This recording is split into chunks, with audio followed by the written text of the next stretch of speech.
Hello साथियों, smart study and technical support में आपका स्वागत है। अब हम लोग देखेंगे कि कक्षा 10 की गणित स्टार्ट कर रहा हूं। सबसे पहला जो चैप्टर पढ़ाएंगे त्रिकोणमिति पढ़ाएंगे। यूपी बोर्ड कक्षा 10 की किताब जो एनसीईआरटी की है, त्रिकोणमिति पढ़ाएंगे। तो त्रिकोणमिति चैप्टर पढ़ना है। पहले नंबर पे त्रिकोणमिति चैप्टर। तो त्रिकोणमिति क्या होती है?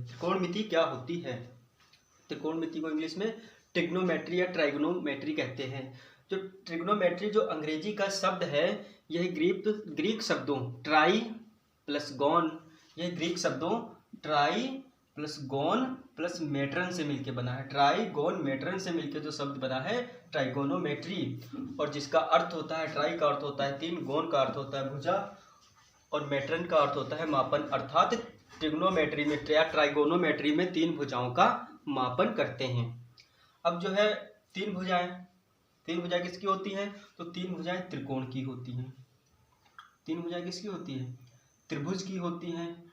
और जब तीन भुजाएं होंगी तो तीन कोण भी बनेंगे। तीन भुजाएं और तीन कोण, तो इसमें जो है कोणों का भी मापन होगा त्रिकोणमिति में, ट्रिग्नोमेट्री में। तो त्रिकोण या त्रिभुज से संबंधित एक परिमेय है पाइथागोरस परिमेय, बहुत इंपॉर्टेंट है। किसी समकोण त्रिभुज की दो भुजाएं। पाइथागोरस परिमेय क्या है? एक पाइथागोरस नाम के गणितज्ञ और दार्शनिक हुए थे यूनान में। उन्होंने एक प्रमेय दी थी समकोण त्रिभुज पर। समकोण त्रिभुज मतलब जिसका एक कोण है वह समकोण है। और कोण किसे कहते हैं? तो किन्हीं दो किरणों के झुकाव को कोण कहते हैं। जैसे कोई किरण इधर की तरफ जा रही है और एक दूसरी किरण यहाँ से ऐसे जा रही है, तो इसके जो झुकाव है या जहाँ पे कट करती है, इस झुकाव को ही कोण कहा जाता है या थीटा कहा जाता है। तो पाइथागोरस ने बताया था किसी समकोण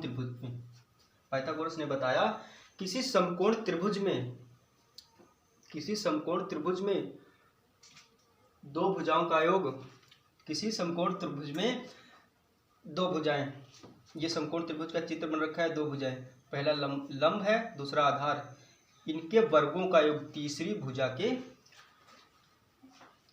के वर्ग के बराबर होता है। कैसे? देखो, पाइथागोरस ने बताया था लंबाई मतलब लंब, किसी समकोण त्रिभुज के लंब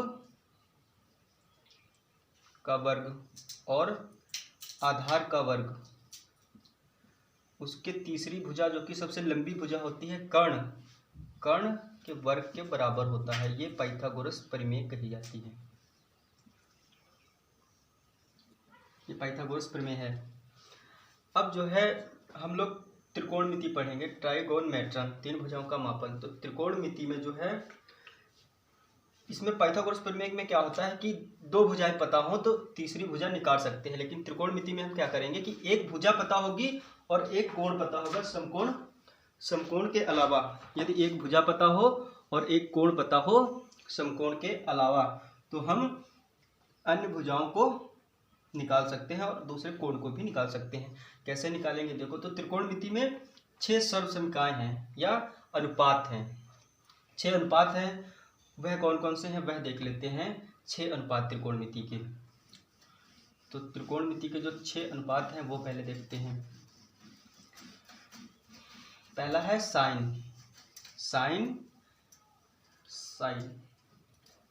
साइनस जिसे कहते हैं, कोस या कोसाइन से बना है। साइनस जो है, साइन है साइनस से, कॉस कोसाइन से बना है। तो हम वो नहीं देखेंगे, हम देखेंगे सिर्फ उनके अनुपात और त्रिभुज में, किसी समकोण त्रिभुज में उनका संबंध क्या होता है भुजाओं और कोण से। तो जैसे साइन थीटा जो होता है, थीटा यहाँ पे कोण है, थीटा कोण है। कोई भी कोण, ये भी हो सकता है और यहाँ पे ये भी, बशर्ते समकोण नहीं होना चाहिए, कोण नहीं हो सकता है भी। लेकिन जब यहाँ पे ये कोण दिए होंगे तब। तो देख लेते हैं। साइन थीटा बराबर होता है लंब, किसी समकोण त्रिभुज का लंब जो होता है समकोण। लंब क्या होता है?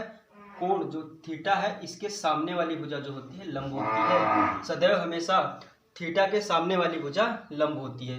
तो साइन थीटा बराबर होता है लंब बटे आधार, लंब बटे आधार, ये याद करने पड़ेंगे रेशियोज। लंब बटे आधार होता है साइन थीटा। इसको शॉर्ट फॉर्म में ऐसे भी लिख सकते हैं, एल से लंब समझेंगे, ए से आधार, तो लंब बटे आधार होता है साइन थीटा। कोस थीटा होता है, एक मिनट मिस्टेक हो गई, जो साइन थीटा होता है लंब बटे कर्ण होता है, साइन थीटा लंब बटे कर्ण, साइन थीटा लंब बटे कर्ण होता है, और यहाँ पे के रख लेंगे जो है। और कोस थीटा क्या होता है, आधार बटे कर्ण, कोस थीटा आधार बटे कर्ण होता है। कोस थीटा का फॉर्मूला होता है आधार बटे कर्ण, और ए अपॉन के इसको लिख सकते हैं। कोस थीटा बराबर होता है आधार बटे कर्ण, और साइन थीटा बराबर होता है लंब बटे कर्ण, और टैन थीटा बराबर होता है लंब बटे आधार, टैन थीटा बराबर लंब बटे आधार,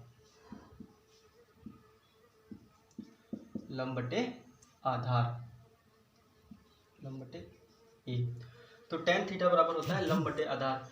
अब जो है कोसेक थीटा बराबर होगा इसका उल्टा, साइन का उल्टा यदि कर दें तो कोसेक थीटा होता है, कोस का उल्टा कर दें तो सेक आ जाएगा, और टैन का उल्टा कर दें तो कोट आ जाएगा। तो इनको उल्टा करने पर इनके व्युत्क्रमानुपाती होते हैं वह 3 अनुपात। तो हम सिर्फ यही अनुपात देखेंगे, जब सवाल लगाएंगे, क्वेश्चन सॉल्व करेंगे तो वो सारे अनुपात उसी में आ जाएंगे। और इनको याद करने का एक तरीका भी है, कैसे याद करें, ये चीज़ याद कर लो। वैसे ये याद हो जाएंगे, इतने कठिन तो है नहीं, लेकिन फिर भी अगर नहीं याद होते हैं तो यल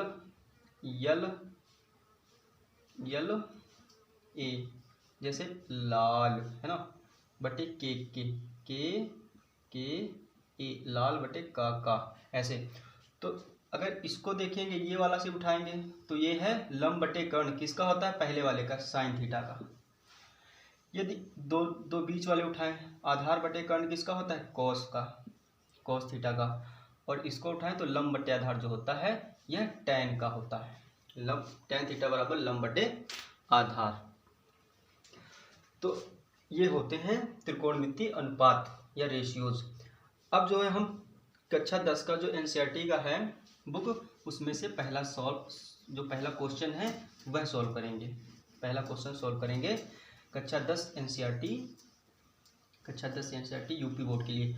अब देखो, एक मेन इम्पोर्टेंट चीज़ ये है कि जो लंब होता है सदैव कोण या थीटा के सामने वाली भुजा को लंब कहते हैं। जैसे यहाँ पे अगर थीटा है, थीटा यहाँ है, तो इसका अगर लंब निकालेंगे इसमें तो ये वाला लंब होगा, और अगर थीटा ये होता तो इसका लंब ये होता, और बची हुई भुजा आधार और कर्ण, बची हुई भुजा जो सबसे बड़ी है वो कर्ण है और उससे छोटी आधार है। लेकिन इतना ध्यान रखना कि सब थीटा के सामने वाली जो भुजा है वह सदैव लंब होती है, थीटा के सामने वाली भुजा सदैव ही लंब होती है। तो पहला क्वेश्चन सॉल्व करते हैं एनसीईआरटी कक्षा 10 का यूपी बोर्ड के लिए पहला क्वेश्चन। तो पहला क्वेश्चन क्या है, यदि त्रिभुज ABC जिसका कोण B समकोण है, यदि त्रिभुज ABC जिसका कोण B समकोण है तथा AB जो है 24 सेंटीमीटर, BC जो है 27 सेंटीमीटर 7 सेंटीमीटर है, तो साइन A कॉस A, तो sine A cos A sine C cos C के मान ज्ञात करो। तो कैसे करेंगे, पहले हम लोग एक त्रिभुज ABC बनाएंगे, सर्वप्रथम त्रिभुज ABC बनाएंगे, फिर उसके बाद में सॉल्व करेंगे। तो सॉल्यूशन देख रहे हैं, सॉल्यूशन में क्या है, पहले त्रिभुज ABC बनाते हैं। तो त्रिभुज ABC क्या है, ABC है जिसका कोण B बता रहा है समकोण है, तो एक कोण समकोण होना चाहिए। कौन सा कोण समकोण होगा, कोण B। पहले एक त्रिभुज बना लेते हैं जिसका कोण B समकोण है, ये वाला कोण B है और यह समकोण है, ठीक है। एक कोण है समकोण B वाला। अब जो है एक कोण मान लेंगे हम, यहाँ पे A मान लो, चाहे इसको A मान लो, A, तो ये कोण कितना हो जाएगा A, और ये C, ये कोण C है। तो एक त्रिभुज है जिसका कोण B समकोण है और कोण A, त्रिभुज ABC मान लिया हमने। अब क्या देखेंगे कि हमें बता रहा है जिसमें ए बी भुजा, ए बी भुजा कितनी है 24 सेंटीमीटर, 24 सेंटीमीटर। आप ऐसे भी बना सकते हो, ऐसे त्रिभुज कैसे भी बन सकता है, लेकिन एक कोण बी जो है समकोण होना चाहिए। ए बी भुजा 24 सेंटीमीटर है, बी सी जो है, बी और सी 7 सेंटीमीटर है, बी सी जो है 7 सेंटीमीटर है।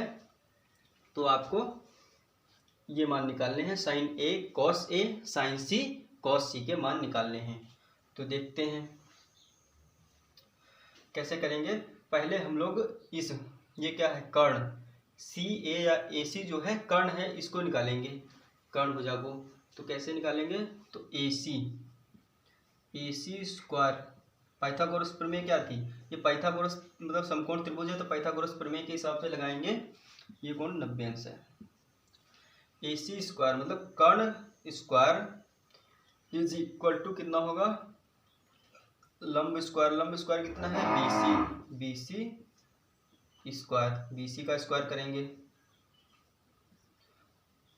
प्लस आधार स्क्वायर बी ए या ए बी का स्क्वायर। और जो आधार और लंब डिसाइड करते हैं वह कोण के हिसाब से डिसाइड करेंगे। तो देखो ए सी कितना है हमारा, ए सी ही रहेगा, ए सी स्क्वायर, बी सी का मान दिया है 24, तो 24 का स्क्वायर कर देंगे और प्लस 24 का स्क्वायर प्लस 7, ये भी कितना है, एक मिनट, बी सी हमारा दिया है 7, बी सी दिया है 7 जो है लंब, बी सी है 7, तो यहाँ पे 7 रखेंगे, इसका स्क्वायर करेंगे प्लस ए बी का मान है 24, तो 24 का स्क्वायर करेंगे। अब इसका स्क्वायर करेंगे, इसका स्क्वायर करेंगे, जोड़ देंगे तो ए सी का मान आ जाएगा। तो ए सी का मान निकालने के लिए हम लोग क्या करेंगे, ए सी अगर यहाँ पे है तो ये स्क्वायर लगा है, स्क्वायर जब उधर करेंगे इसको तो वहाँ पे रूट हो जाएगा, स्क्वायर का उल्टा हो जाता है रूट। तो इसका 7 का करेंगे, 7 सत्ती 49 हो जाएगा। और 24 का जो अगर आपको वर्ग निकालना है कैसे निकालेंगे, जो तरीका बताया था गुणा करने का, ऐसे देख लो, 24 को 24 से गुणा करेंगे कितना आएगा, 4 चौके 16, 16 की 6, ऐसे गुणा, शॉर्ट तरीका अपनाना, 4 चौके 16 और 30 से गुणा कर देना, 4 दूनी 8, 2 चौके 8, 4 दूनी 8, 2 चौके 8, 8 8 16 और 1 17, 1 हासिल, 2 दूनी 4, 1 5, तो 576, 24 का वर्ग जो आ गया 576 आ गया, 576 इसमें जोड़ देंगे, 576 जोड़ देंगे इसमें, तो हमारा आ जाएगा, तो हम जोड़ देंगे तो हमारा आ जाएगा, दिख नहीं रहा, 1 मिनट, तो आ जाएगा 625 ए सी आ जाएगा रूट 625। जब रूट 625 का मान निकालेंगे, ऊपर निकाल लेते हैं, यहाँ पे दिखेगा नहीं, ये मिटा रहे हैं क्वेश्चन, रूट 625 का जब रूट निकालेंगे कितना आएगा, तो रूट निकालने का तरीका भी बताया था मैंने, ए सी बराबर आ जाएगा आपका 625, 25 का वर्ग होता है 25 का, तो ए सी बराबर आ जाएगा 25। ए सी बराबर यानी भुजा कर्ण जो है ये पता चल गई, कर्ण भुजा पता चल गई 25 है। तो अब हम सारे अनुपात, त्रिकोणमितीय अनुपात निकाल सकते हैं। कैसे निकालेंगे देखते हैं। अगर साइन ए निकालना है, साइन ए यहाँ पे इसके सामने वाली भुजा कौन है, 7 है, जो कि लंब है, तो साइन हो जाएगा साइन ए इक्वल टू लंब बटे कर्ण होता है, तो लंब यहाँ पर 7 है, 7 लंब है और कर्ण कितना है, कर्ण 25, तो हमारा आ जाएगा साइन ए बराबर आ गया 7/25। और अब देखते हैं 7/25, अच्छा ये त्रिकोणमितीय रेशियो हैं, अनुपात हैं, तो अनुपात है तो इसका कोई, ये भुजा थी सेंटीमीटर में भी, ये भी सेंटीमीटर में था, लेकिन यहाँ पे सेंटीमीटर नहीं आएगा क्योंकि सेंटीमीटर कट जाएगा, तो सिर्फ इतना ही आएगा, साइन ए बराबर 7/25। अनुपात का मात्रक नहीं लिखेंगे यहाँ पे, ठीक है। साइन ए बराबर लंब बटे आधार बराबर 7/25 आ गया। अब cos A का मान निकालेंगे। cos A में भी ये जो A है इसके सामने वाली भुजा लंब है, यही तो यही रहेगी। तो cos A बराबर होगा आधार बटे कर्ण। cos A बराबर आधार बटे कर्ण। इसको स्क्रीनशॉट लेना ना तो नोट बना लेना। नोट बनाना अच्छा रहता है क्योंकि नोट बनाते हैं तो पेपरों में देख सकते हैं उसे। तो मैं इसे इरेज कर रहा हूँ। अब क्या हमें निकालना है, cos A का मान। cos A का मान कैसे निकालेंगे, तो cos A हो जाएगा आपका cos A बराबर cos A आधार बटे कर्ण। तो आधार कितना है 24, यहाँ पे लिख लेते हैं एक बार, आधार बटे कर्ण। आधार कितना है 24/25। आधार है 24, कर्ण है 25। तो ये cos A का मान आ गया। अब हम क्या निकालेंगे, पहला मान निकाल लिया sin A का, दूसरा निकाल लिया है cos A का। cos A का अब निकालेंगे हम, cos A का तो निकाल लिया, अब निकालेंगे sin C का। तो यहाँ पे C है, C ये कोण है तो इसके सामने वाली भुजा कौन सी है, ये। तो सामने वाली भुजा जो है लंब होती है, हमेशा पता है। तो जब सामने वाली भुजा लंब है तो तीसरा निकालेंगे हम लोग sin C। और sin C जो sin C यहाँ पे कोण है, C ये है, इसके सामने वाली भुजा लंब। तो लंब कितना हो जाएगा यहाँ पे 24 और कर्ण कितना हो जाएगा 25। तो sin C बराबर आ जाएगा लंब बटे कर्ण बराबर 24/25। लंब बटे कर्ण 24 बराबर 24/25 आ गया। और चौथा क्या निकालना है हमें, ये cos C। cos C निकालेंगे तो cos C आएगा हमारा आधार बटे कर्ण। आधार बटे कर्ण होता है cos C का मान, आधार बटे कर्ण, आधार बटे यहाँ पे आधार कितना हो जाएगा 7 हो जाएगा और कर्ण 25। तो आ जाएगा cos C बराबर 7/25। तो सारे अनुपात निकाल लिए। पहला साइन का आया है 7/25, cos का आया है 24/25, sin C cos A sin A cos A का इतना आया, sin C का आया है 24/25, cos C का मान आया है 7/25। तो पहला सवाल हमने देख लिया, पहला क्वेश्चन देख लिया है। अब इसके आगे अगले वीडियो में क्वेश्चन कराऊंगा। अगर ये वीडियो पसंद आई है तो हमारे चैनल को सब्सक्राइब कर लें, वीडियो को लाइक करें और बेल आइकन ज़रूर दबा लें, जिससे क्या होगा कि मैं कोई भी वीडियो बनाऊंगा तो आपको तुरंत नोटिफिकेशन उसका मिल जाएगा। धन्यवाद।